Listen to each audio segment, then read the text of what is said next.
हंस चराचर जनन स्थिति लय कारणो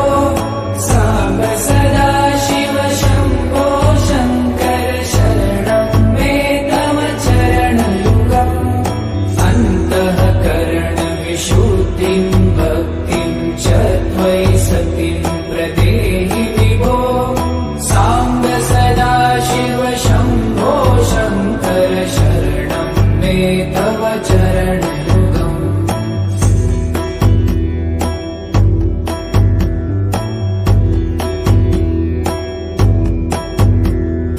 करुणा